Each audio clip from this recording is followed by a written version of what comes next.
Hello, this is Artie from Skillet.com and today we are cooking steak. I want this video to be the most comprehensive guide on internet about how to cook steak. So this is why the first thing we begin with is preparations. So the most important thing in cooking steak is steak itself. There are generally two groups you can divide steaks into. So the first groups, I call them high-end steaks. So this include ribeye, strip loin, sirloin, T-bone, porterhouse, fillet steak. All these steaks are expensive and they're quite easy to cook. The second category are less expensive steaks. They tend to be tougher and less juicy. They include round steak, chuck steak, plate steak, and they require different treatment from what I'm going to show you today. We'll discuss it some other time. So if you want a tender and juicy steak without much hustle, you should opt for the first group. However, if you're on a budget or just looking for leaner cuts, like round steak, you should really go for the second group. So you can always see steaks being sold separately, but I always try to buy a steak which comes in a roast. So a roast is a piece of meat where steaks get cut from. So for example, this is round roast, the cheaper version. So what's good about the roast? First thing is they tend to be less expensive. They're like 20% cheaper than original steak. So I always try to get a roast. Besides, it often has a nice discount in them, so it's really nice to get those kind of roasts and cut them themselves. That's another positive thing about that, because once you cut it yourself, you can alter the size, and besides, it's just so fun because you cut the whole piece of meat yourself. If you have a really big steak, you will require more time to cook it, and you will often need an oven to finish it up there, because if you only use a skillet to prepare it, it might dry out on the outside, while on the inside it will still be very rare. The second thing why size matters is that the steak, when you put it on a skillet, the temperature of the skillet drops immediately, and it might drop really low. So the temperature on the skillet is not enough to actually caramelize the steak, so it becomes brown. So that's why so many people end up with this so-called boiled meat. So the surface is not brown, there's no crust or anything. You really don't like that steak. So if your steak is too big for your skillet or your stove, it's not going to get brown and crusty in the way we like it. So really, you should change the size, make the steak smaller, so that it's actually able to caramelize on the skillet. The next important thing in any steak is the fat content. So some steaks are naturally fattier than others. Ribeye is among the fattiest steaks you can get. That's why it doesn't really require any butter or oil when being cooked. At the same time, there are leaner steaks like round steak or fillet steaks. So they do generally require adding some butter or oil. Not just some steaks are fattier than others, but some steaks actually can contain a part of fat being attached to it. So many people ask, like, what should I do with it? Should I cut it off or should I keep it there? It really depends on your taste as well, but like if it's a grass-fed organic steak, you'd really want to keep all the fat there, because it gives there's so many vitamins and omega-3 fats, and it's really good omega-3 omega-6 ratio. It's really good for health. However, if you try to cut your calories down, or you simply don't like extra fat on the side, cut it off before you're going to cook your steak. The next important element in successful steak preparation is the skillet. So there are many things people often neglect about the skillet, and then they complain that their steak didn't work out. So here are the most important factors which you have to take into account when you buy a skillet for your steak or whatever it is you're using it for. So the first thing, the most important thing about the skillet is its weight. The heavier it is, the better. The heavier it is, the thicker it is. So it's got the potential to keep all the heat, all the warmth in it. So it can transfer more heat to the steak, or it can take a bigger steak and get it caramelized better.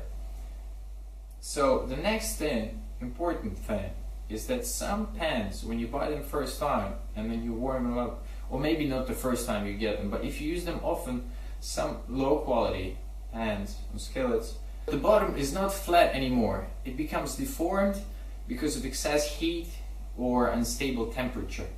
And this is what we don't want. We want the bottom to be as flat as possible, so it covers the entire cooker, entire stove, so we get as much heat as possible. So pay attention when buying a skillet. So if you buy it the first time and then it gets deformed, bring it back and say it's not up to the standard. You really need something flat.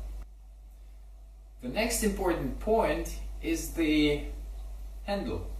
So the handle, this is not an ideal handle, by the way. The ideal handle should have 2 screws or whatever they're called, which attach the handle to the actual skillet. And it's also a very cool thing if you have a handle made of metal, so you can also use it in the oven. It's handy when you cook your steak, and then you can transfer it in the oven right away without changing any dishes or anything whatsoever. It also is stronger, so this thing in a while, what happens is that it becomes loose. So this is not the highest quality pan, but still it does its job quite well. So another important point is it should be non-stick as well. You know, you can use a typical cast iron skillet, which is great for cooking steaks, but it's sticky and it's hard to get rid of it afterwards, and it's a bit tricky. So really, like nowadays, I'd really prefer going for a non-stick version. So this one's got a ceramic coating as well, so it's nice and non-stick and durable. So opt for non-stick versions. Another important point is the sides. I hope you can see them. So the sides, they shouldn't be too, like the pan itself, the skillet shouldn't be too deep or too shallow at the same time. So if it's too shallow, you will see drippings being like spilled all over your cooker, and it's not really nice, you know. So it's really nice to have something medium range, and besides it can generate more heat. So if there's more skillet, there's more heat, and the heat, as I've already mentioned, transfers to the steak, making it look better, brown crust and everything else. So this is the skillet, important part for any steak. So next thing, pair of tongs, essentially important thing. It's not a requirement really. No, obviously you can use a pair of not even a pair, you can use a fork or just a spoon, whatever you want to use, but like a pair of tongs is really cool, especially when you try to sear the size of the steak. This is where it gets tricky. So when you have your thick steak on a skillet, sear from both sides, and then you have to hold it like that with your fingers, the tongs, pair of tongs, great stuff. So the next thing, for any successful steak, you need a great salt. The best steak needs best salt. This is the flaked salt. Its density is quite low when compared to table salt. That's why you can use loads of it. So it's not as salty per gram as normal table salt. So that's why we can use loads of it on top of a steak. And it really helps to create the brown crust as well, and it takes part. It becomes a part of a chemical reaction which occurs at high heat. So great stuff, and you can use loads of it. Flaked salt, the only thing. The cooking oil. So people are like, oh, should we use cooking oil? Should we not use cooking oil? The answer is yes and no. I really prefer, as I said, the high-end steaks, they don't really require cooking oil. Like ribeye has got loads of oil on its own, which actually melts out from it when you cook it. So I'd really not use it there. However, the cheaper cuts, the second group of steaks, round steak, blade steak, they do require some cooking oil because they tend to caramelize better with some cooking oil. Everyone around uses groundnut oil because it doesn't have any flavor or anything. But like if you're on paleo diet, for example, you can't use it. So I'm using coconut oil. So it's great for any cooking, not just steaks. It really helps to caramelize steak. It's got a high smoking point. It's ideal for cooking. It's much better than olive oil, extra virgin olive oil, anything whatsoever. This is great stuff. So coconut oil, organic, not hydrogenated. That's important. So this is what's necessary, and this is about it for the first part of the video. So now check us actually cooking the steak. Thank you.